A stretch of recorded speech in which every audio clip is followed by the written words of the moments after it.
Olá, pessoal. Para quem não me conhece, meu nome é Eliane Reis e nesse vídeo nós vamos estudar a Lei Geral dos Concursos Públicos. Então, ontem, no dia 9 de setembro, o presidente Lula sancionou a Lei dos Concursos Públicos e eu estava esperando que ela fosse sancionada e publicada para trazer aqui para o canal, porque eu fiquei esperando que talvez tivesse alguma alteração, né, algum acréscimo, alguma mudança de alguma coisa no texto, mas parece que não teve nenhuma mudança. Então, eu vou ler aqui na íntegra e fazer comentários com vocês. Aqui está ela, a Lei 14.965. Foi publicado no Diário Oficial de hoje, dia 10 de setembro, então agora são 7 horas da manhã.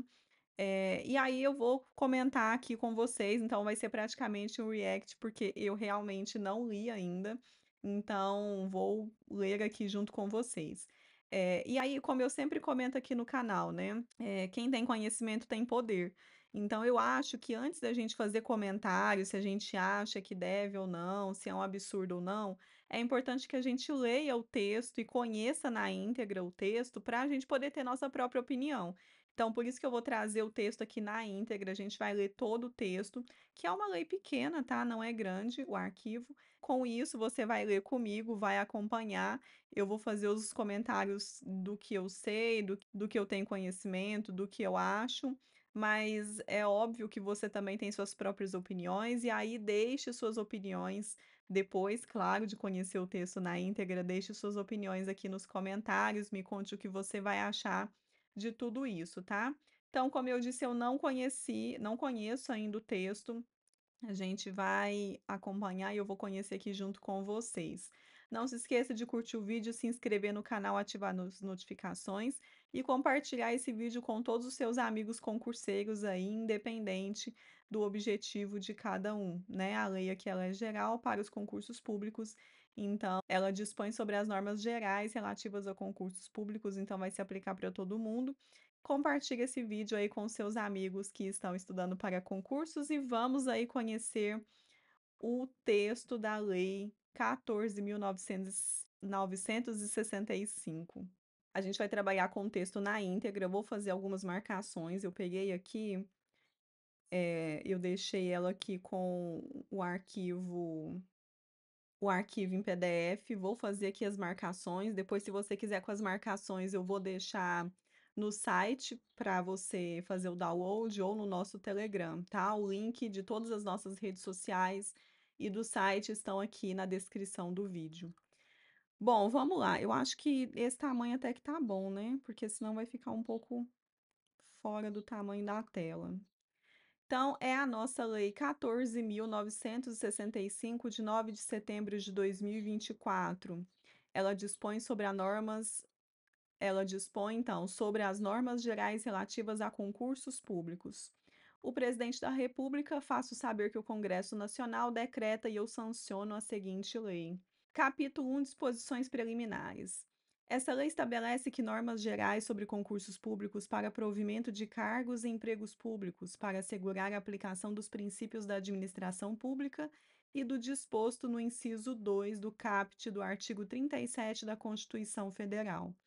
Então, ela estabelece aqui normas gerais para concursos públicos, para provimento de cargos e emprego público. Parágrafo 1º. Os concursos públicos serão regidos por essa lei, pelas leis e pelos regulamentos específicos no que forem compatíveis com essa lei e pelos respectivos editais. Parágrafo 2º. Essa lei aplica-se subsidiariamente aos concursos públicos previstos no parágrafo 2º do artigo 131 e do artigo 132 da Constituição Federal, naquilo que não contrariar normas específicas da Constituição Federal e das leis orgânicas. Parágrafo 3º. Essa lei não se aplica aos concursos públicos. Inciso 1. Previstos no inciso 1 do caput do artigo 93, no parágrafo 3º do artigo 129, no parágrafo 1º do artigo 134 e no inciso 10 do parágrafo 3º do artigo 142 da Constituição Federal. Nas empresas públicas e nas sociedades de economia mista que não recebam recursos da União para pagamento de despesas de pessoal ou de custeio em geral. Das empresas públicas e das sociedades em economia mista que não recebam recursos dos estados, do Distrito Federal e dos municípios para pagamento de despesas de pessoal e de custeio em geral. Então, vou deixar aqui marcado para vocês onde ela não se aplica. Parágrafo 4º. É facultada a aplicação total ou parcial dessa lei, se previsto no ato que autorizar a sua abertura aos concursos a que se refere o parágrafo 3º dessa lei, bem como aos processos relativos aos casos do inciso 9 do caput do artigo 37, do parágrafo 4º do artigo 198 e do parágrafo 1º do artigo 207 da Constituição Federal e a outros não sujeitos ao inciso 2º do caput do artigo 37 da Constituição Federal. Bom, ele cita muito o artigo 37 da Constituição Federal. Eu não preparei esse vídeo, então eu estou baixando o arquivo agora, estou fazendo a leitura com vocês. Talvez futuramente eu posso até deixar no site, né? De uma forma mais comentada citando os trechos da Constituição que ele diz aqui, né, que ele cita. E aí talvez fique mais fácil para você. Então depois eu vou deixar aqui no link, vou deixar um link aqui abaixo na descrição do vídeo do nosso site, onde eu vou deixar o texto na íntegra, e vou deixar também as citações dos artigos aqui da Constituição Federal que ele cita aqui. Artigo 2º, o concurso público tem por objetivo a seleção isonômica de candidatos fundamentalmente por meio da avaliação de conhecimentos, das habilidades e, nos casos em que couber, das competências necessários ao desempenho, com efeito das atribuições do cargo ou emprego público, assegurada nos termos do edital do concurso e da legislação a promoção da diversidade no setor público. Parágrafo 1º, para fins dessa lei, considera-se: Inciso 1. Conhecimentos, domínio de matérias ou conteúdos relacionados às atribuições do cargo ou emprego público. Inciso 2. Habilidades, aptidão para execução prática de atividades compatíveis com as atribuições do cargo ou emprego público. Inciso 3. Competências, aspectos interrelacionais vinculados às atribuições do cargo ou emprego público. Parágrafo 2º. Sem prejuízo de outras normas ou etapas de avaliação previstas no edital, o concurso público compreenderá, no mínimo, a avaliação por provas ou provas e títulos, facultada a realização de curso ou programa de formação, desde que justificada em razão da natureza das atribuições do cargo previstas no edital. Bom, até aqui tudo a mesma coisa, né? O que a gente já conhece. Então, a gente já tem a avaliação por provas ou provas e títulos, facultada a realização de curso ou programa de formação. Isso já acontece, né? Parágrafo 3º. O curso ou programa de formação será obrigatório quando assim dispuser a lei específica da respectiva carreira. Parágrafo 4º. É vedada em qualquer fase ou etapa do concurso público a discriminação ilegítima de candidatos com base nos aspectos como idade, sexo, estado civil, condição física, deficiência, etnia, naturalidade, proveniência ou local de origem, observadas as políticas de ações afirmativas previstas em legislação específica. É importante, mas assim, a gente já tem, como ele mesmo diz, a gente já tem legislações específicas em relação a isso, mas é importante que esse trecho estivesse aqui também, né? Capítulo 2. Da autorização para abertura de concurso público. Artigo 3º. A autorização para abertura de concurso público deverá ser expressamente motivada, contendo no mínimo: Inciso 1. Evolução do quadro de pessoal nos últimos 5 anos e estimativas das necessidades futuras em face das metas de desempenho institucional para os próximos 5 anos. Inciso 2. Denominação e quantidade dos cargos e empregos públicos a serem providos, com descrição de suas atribuições.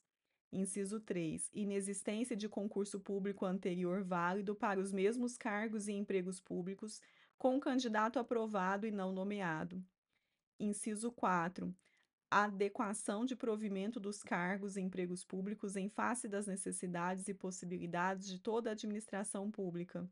Inciso 5. Estimativa de impacto orçamentário financeiro no exercício previsto para o provimento e nos 2 exercícios seguintes, bem como a sua adequação à Lei Complementar 101, de 4 de maio de 2000, a Lei de Responsabilidade Fiscal. Parágrafo único. Se houver concurso público anterior válido com um candidato aprovado e não nomeado para os mesmos cargos ou empregos públicos, é autorizada a abertura excepcional de novo certame mediante demonstração de insuficiência de quantidade de candidatos aprovados e não nomeados diante das necessidades da administração pública. Esse item aqui é importante porque, de uma certa forma, alguns concursos já acontecem assim. Então, a gente só pode ter um novo concurso quando o concurso anterior ou ele já tiver encerrado, no caso, o prazo de validade. E durante esse prazo de validade é preciso convocar nomear todos os aprovados dentro do número de vagas especificado no edital. Então, a gente já tem isso, que a gente também não pode ter um concurso anterior, um concurso. A gente não pode ter a abertura de um novo concurso enquanto o anterior ainda estiver válido com pessoas que não foram ainda nomeadas dentro do número das vagas. Mas aqui ele já deixa claro, porque ele fala aqui. Ele fala da inexistência do concurso anterior válido para o mesmo cargo e emprego público com candidato aprovado e não nomeado.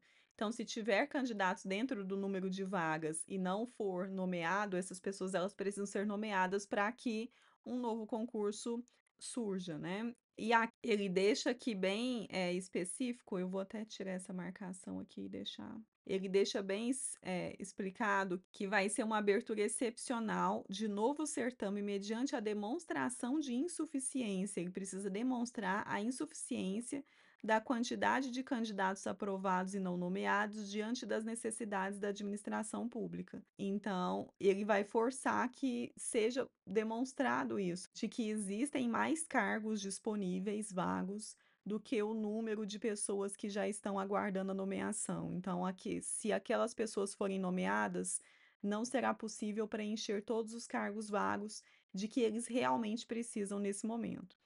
Mas isso abre um certo leque para algumas coisas acontecerem, né? Mas enfim. Capítulo 3 do planejamento do concurso público.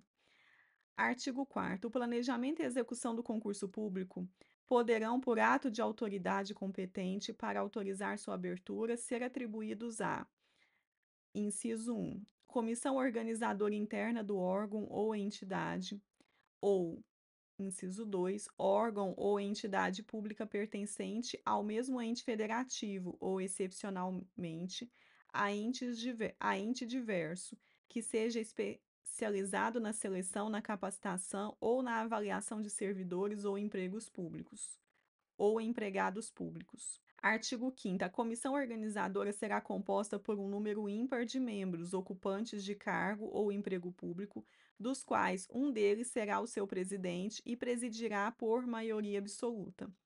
Parágrafo 1º. Sempre que possível, a comissão contará com, no mínimo, um membro da área dos recursos humanos e os demais membros deverão exercer atividades de complexidade igual ou superior à dos cargos ou empregos públicos a serem providos. Parágrafo 2º. É vedada a participação na comissão de quem tenha vínculo com entidades direcionadas à preparação para concursos públicos ou à sua execução. Parágrafo 3º. Deve ser substituído o membro da comissão cujo cônjuge, companheiro ou parente consanguíneo ou afim, até o 3º grau, se inscreva como candidato no concurso público. Parágrafo 4º. As reuniões de comissão serão registradas em atas que ficarão arquivadas e disponíveis para conhecimento geral, exceto quando as informações que possam comprometer a efetividade ou a integridade do certame, que serão disponibilizadas após a divulgação dos seus resultados. Parágrafo 5º. O órgão ou entidade delegados a que se refere o inciso 2º do caput do artigo 4º dessa lei constituirão comissão organizadora, com observância deste artigo.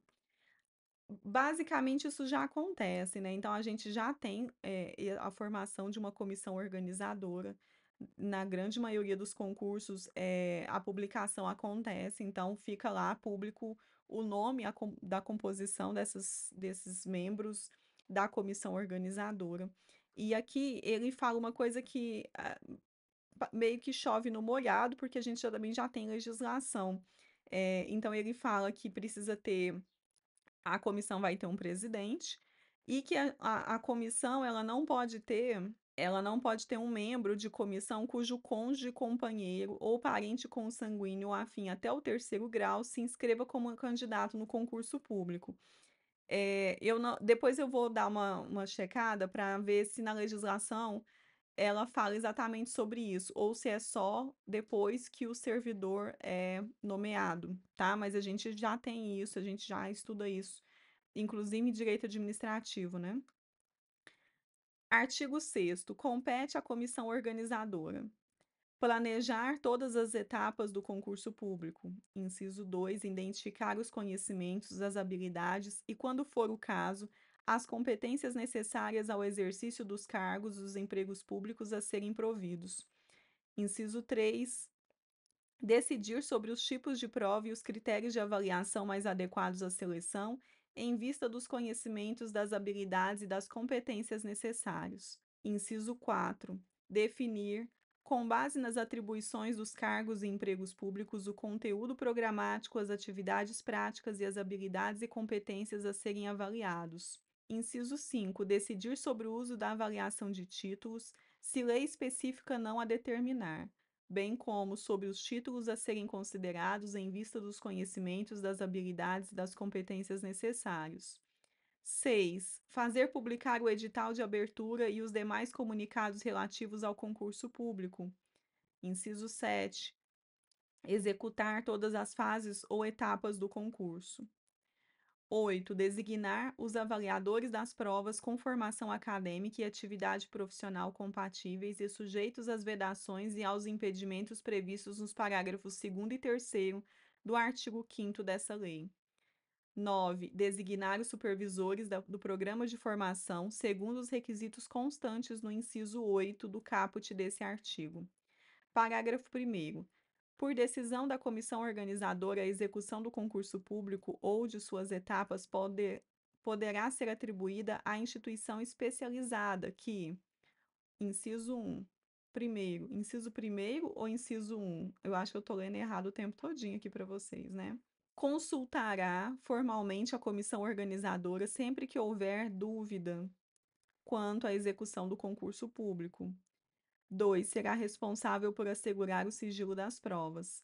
Parágrafo 2º. Caberá à comissão organizadora exercer as competências previstas no inciso 1 a 5 do caput desse artigo e acompanhar a execução do concurso. Capítulo 4. Da execução do concurso público.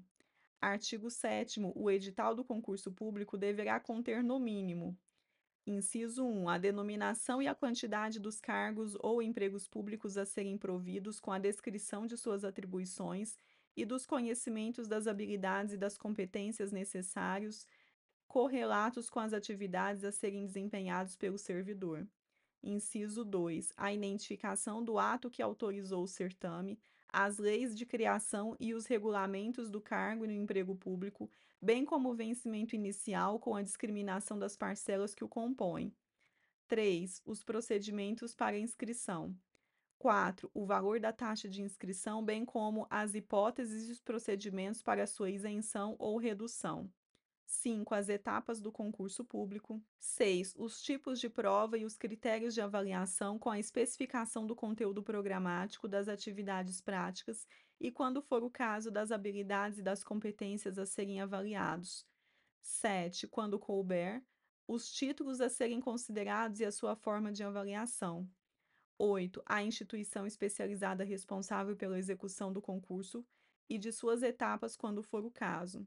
9. A sistemática do programa de formação com a especificação dos tipos e critérios de avaliação, da duração, das responsabilidades dos candidatos aprovados, né, para essa etapa.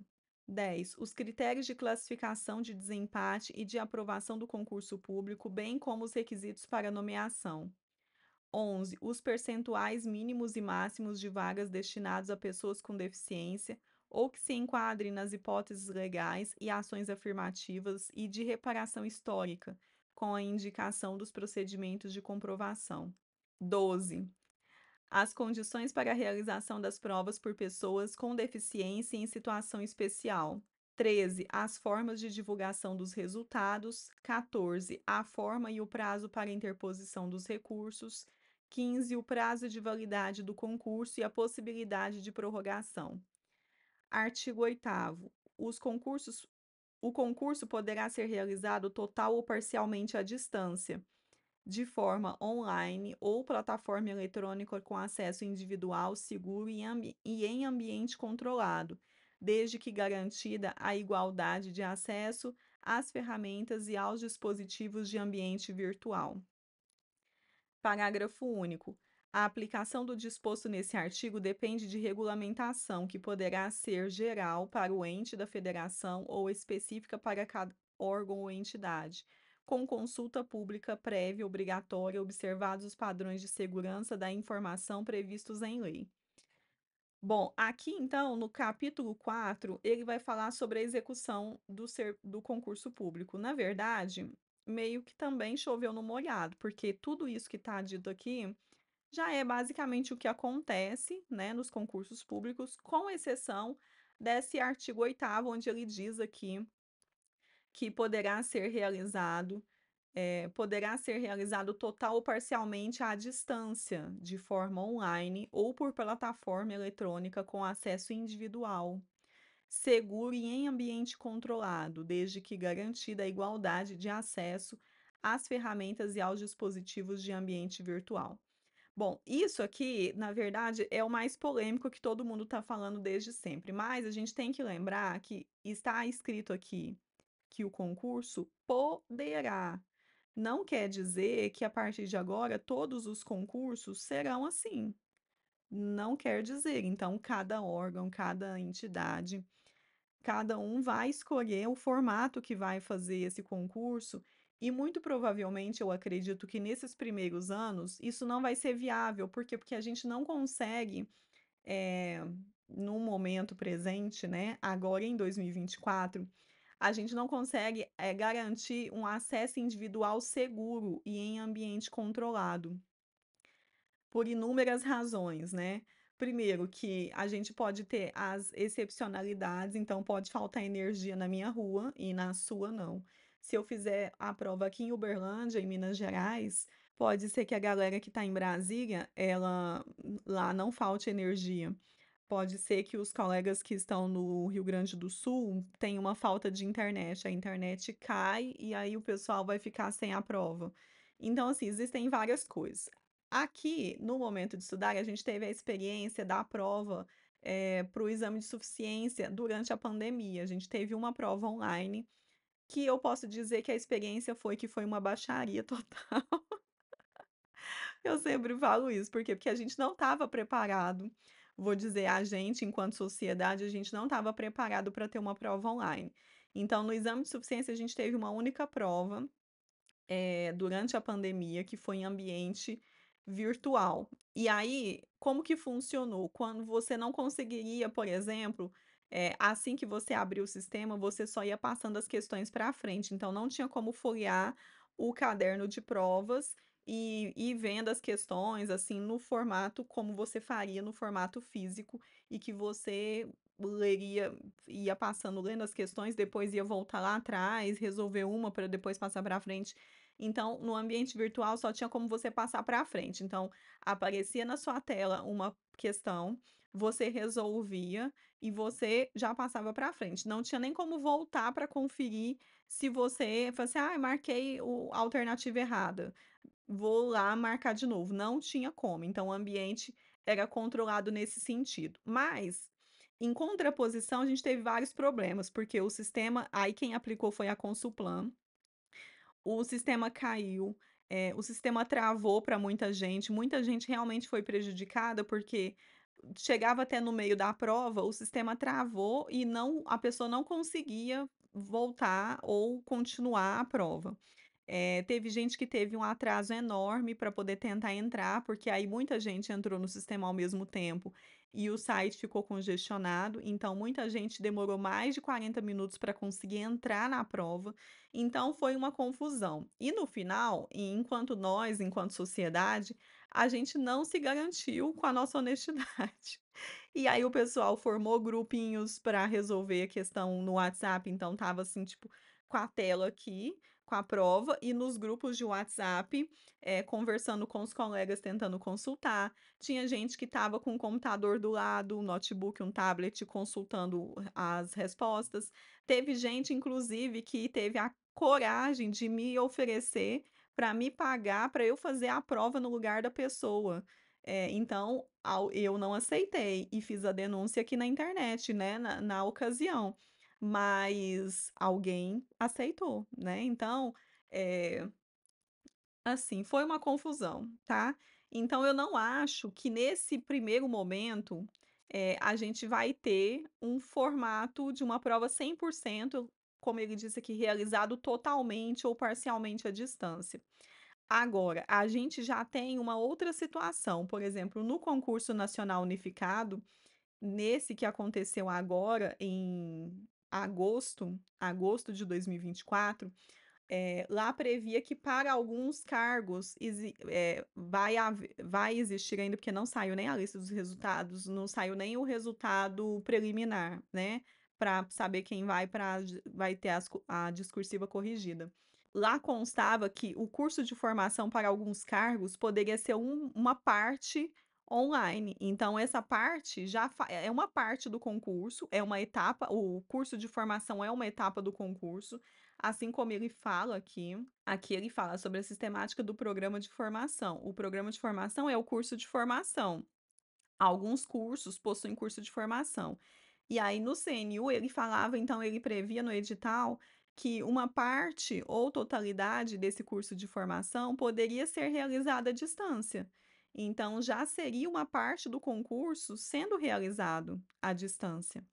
Então, assim, como isso vai funcionar, a gente não sabe. A gente tem, por exemplo, o ENAP, que é uma plataforma com os cursos que são, vou assim dizer, de uma forma chula, organizados pelo governo, e a gente pode ir lá e participar dos cursos, que é uma escola, né? Escola Nacional de Administração Pública, acho que é isso, né? O ENAP. Então, a gente já tem uma série de cursos e a gente já tem essa possibilidade de fazer pelo menos algumas etapas do curso do concurso público no formato online. Agora, eh, sendo realizado totalmente à distância, aí a gente não sabe ainda o que a gente pode esperar, mas vamos aguardar aí e ver os casos, né? Eu acredito que concursos grandes, de um primeiro momento, eles não vão aceitar fazer, porque por causa de toda a logística, toda a dinâmica, toda a parte de segurança, né, do ambiente virtual, talvez seja um pouco difícil para eles. Mas a gente já teve aí essa experiência, então, com o exame de suficiência, né. Capítulo 5 da avaliação por provas ou provas e títulos. Artigo 9º. As provas do concurso público deverão avaliar os conhecimentos, as habilidades e, quando for o caso, as competências necessários ao desempenho das atribuições do cargo ou emprego público de modo combinado ou distribuído por diferentes etapas.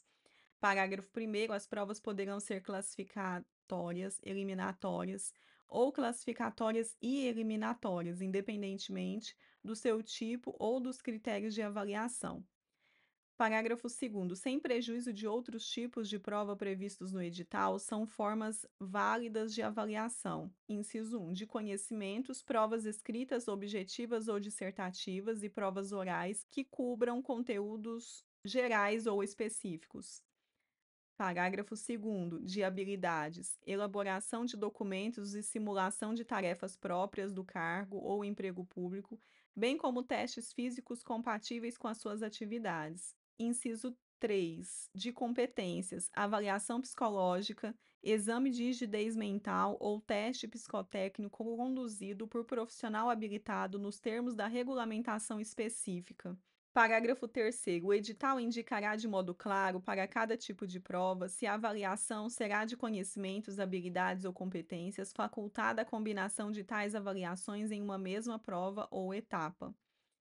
Aqui eu gostaria de marcar, então, capítulo 5, da avaliação de provas ou títulos. Essa possibilidade de ter avaliação psicológica, gente, isso aqui está fazendo uma falta. E o exame de rigidez mental ou teste psicotécnico, conduzido por profissional habilitado nos termos da regulamentação específica. Os outros a gente até já conhece, já é mais comum, né, as provas escritas, objetivas ou dissertativas e provas orais para alguns cargos, que cubram conteúdos gerais específicos. Então, até as provas orais a gente já conhece, que alguns cargos a gente já tem essa possibilidade. A elaboração de documentos e simulação de tarefas próprias para o cargo ou emprego público. Isso também já acontece de uma forma mais rara, mas a gente tem. Bem como o teste físico compatível com suas atividades. Também a gente tem teste físico para alguns cargos.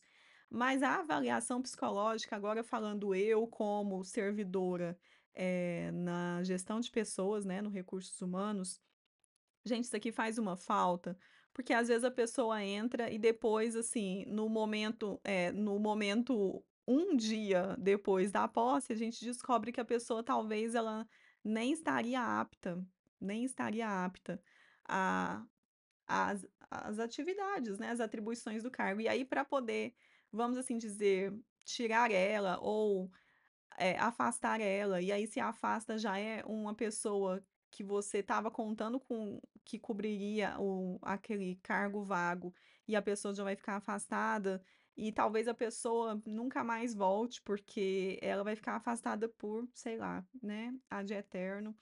E, gente, é muito, assim, é lógico que eu não posso citar casos, não posso falar nada aqui, mas faz muita falta essa avaliação psicológica, principalmente para saber se aquele futuro servidor, se ele tem realmente condições de trabalhar com outras pessoas, de exercer as atribuições do cargo, e existem casos em que a pessoa realmente não tem, tá? E aí a gente só descobre depois, e aí precisa passar por todo um processo, ou ser reprovado em estágio probatório, que o estágio probatório são 3 anos, ou então ela vai ficar afastada por um grande período de tempo, às vezes leva anos.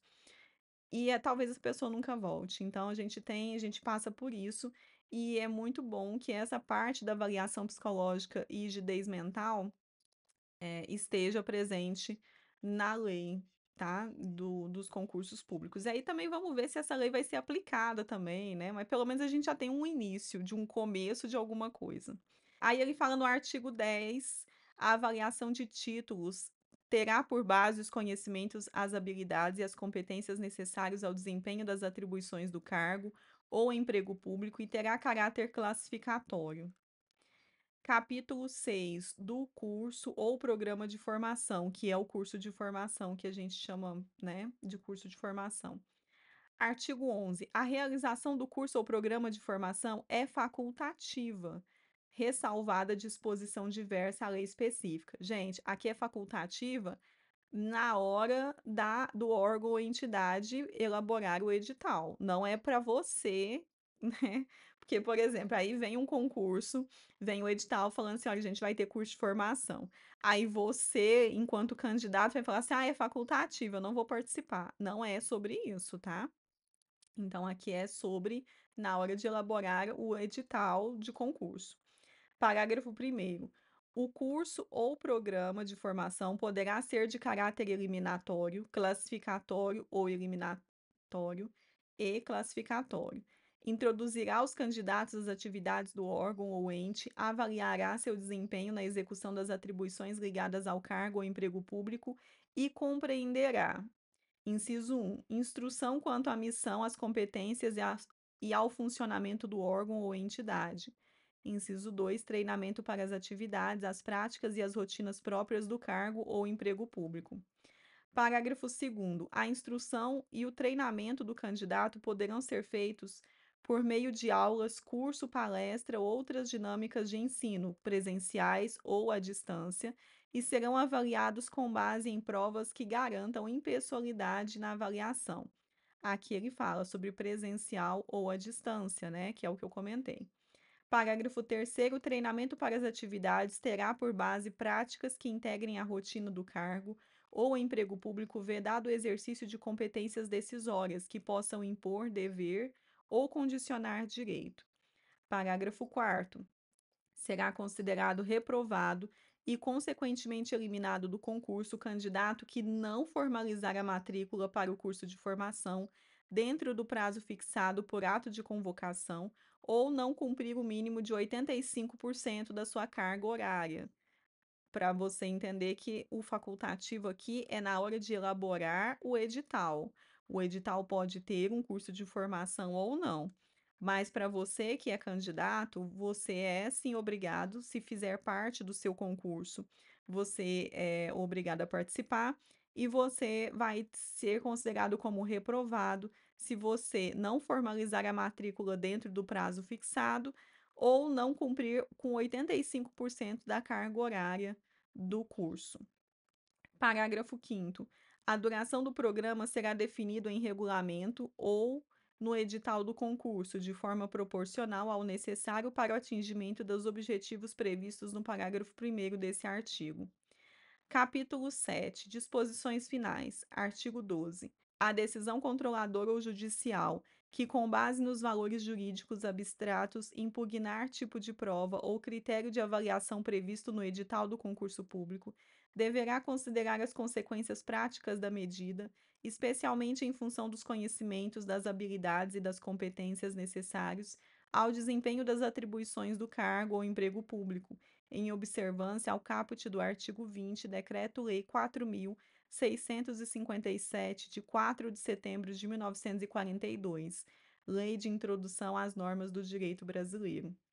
Artigo 13. Essa lei entra em vigor em 1º de janeiro do 4º ano após a publicação oficial, podendo sua aplicação ser antecipada pelo ato que autorizar a abertura de cada concurso público. Ela vai entrar em vigor em 1º de janeiro do 4º ano após a publicação. A publicação foi hoje, dia 10 de setembro de 2024. Então, ela vai entrar em vigor no dia 1º de janeiro de 2028. É isso, né? Ou 29? Não, no 4º ano. O 4º ano vai ser 2028. Então, em 1º de janeiro de 2028, podendo ser aplicada, podendo, podendo sua aplicação ser antecipada pelo ato que autorizar a abertura de cada concurso. Então, se sair um concurso amanhã, um edital de concurso for publicado hoje, eu acho que não vai ser publicado mais, é porque o Diário Oficial já saiu, a não ser que saia uma edição extra, né? Mas se sair amanhã, e para sair amanhã a gente tem que mandar para o Diário Oficial um dia antes, então a gente teria que mandar hoje. Se hoje a gente mandar uma já citando essa lei, ela já pode ser citada com as atividades, né, previstas aqui de acordo com as regras da lei dos concursos, tá? Parágrafo 1º. Essa lei não se aplica aos concursos públicos cuja abertura tenha sido autorizada por ato editado antes da sua entrada em vigor, então só a partir de hoje. Parágrafo 2º. Alternativamente à observância das normas dessa lei, os estados, o Distrito Federal e os municípios poderão optar por editar normas próprias, observadas os princípios constitucionais da administração pública e dessa lei. E aí tá aqui, né? Então, Brasília, 9 de setembro, e o presidente Luiz Inácio Lula com a ministra Esther assinaram, então, aqui a nossa lei. E aí, importante observar aqui, tá? Alternativamente à observância das normas dessa lei, os estados, o Distrito Federal e os municípios podem optar por editar normas próprias. Cada um pode Cada um pode ter sua própria norma. Então, os estados, o Distrito Federal e os municípios podem ter suas próprias normas sobre concurso público, desde que observados os princípios constitucionais da administração pública e desta lei. Então, essa lei fica sendo como se fosse um padrão para que os outros possam, então, fazer as suas próprias leis de concursos, observando tudo que está prescrito aqui nessa lei dos concursos. Bom, essa foi, então, a nossa lei geral dos concursos, né? Então, a regra do jogo está aqui, publicado no dia 10 de setembro de 2024, vulgo dia de hoje. Me conte aí nos comentários o que que você achou dessa lei, se você acha que vai funcionar, não vai funcionar. Eu acho que no final das contas, poderia ter entrado mais coisas aqui, porque algumas coisas não foram faladas sobre a aplicação da prova, no momento ali da aplicação da prova. Então, poderia ter deixado muita coisa já organizado, já prescrito aqui. sobre os fiscais de prova, né, como a gente teve agora no CNU, que foi uma grande confusão. Então poderia ter mais coisas, eu acho que ela poderia estar mais encorpada, mas é isso, né. E aí a gente tem essa então vai ser a lei federal. Depois, se no momento futuro, os estados, o Distrito Federal, os municípios quiserem editar, eles vão citar essa lei, eles podem acrescentar as coisas que eles acharem necessário, mas seria interessante que esses outros itens que ficaram faltando, muita coisa ficou faltando aqui, tivessem na lei federal mesmo, né? Mas enfim, é o que temos, né? Eu acho que, de uma certa forma, isso é um início de alguma coisa. Uma outra coisa que eu senti falta aqui é sobre as bancas organizadoras, sobre a responsabilidade das bancas organizadoras, não só em relação à organização, ao sigilo, à aplicação da prova, a várias coisas que as bancas organizadoras hoje estão cá, para os candidatos, né. Então, essas coisas poderiam estar citadas aqui também, para poder deixar uma regra geralzona para todo mundo, sabe. Mas enfim, né, é o que temos, eu espero que isso seja o início de alguma coisa, e que no futuro essa lei possa ser alterada e incluída novos itens, novos termos, novas regras. E que essas regras sejam boas para um contexto geral do concurseiro, né, porque basicamente aqui eu não vi muito, o pensamento no concurseiro, né, mas enfim, é isso. Até porque quem faz, né, quem elabora, quem propõe a lei não é um concurseiro, não é mesmo? Ele não está passando ali pelo dia a dia que a gente precisa passar. Então, algumas coisas poderiam estar aqui. Mas enfim, gente, me conta aí nos comentários o que que você achou sobre a Lei Geral dos Concursos Públicos. Você acha que vai ser aplicada? Você acha que vai funcionar? Você gostou do texto? Você acha que faltou alguma coisa? Me conte nos comentários. Manda esse vídeo aí para os seus amigos que estão estudando para concursos públicos. E curta o vídeo, se inscreva no canal, ative as notificações e a gente se vê no nosso próximo vídeo. Bons estudos e até mais.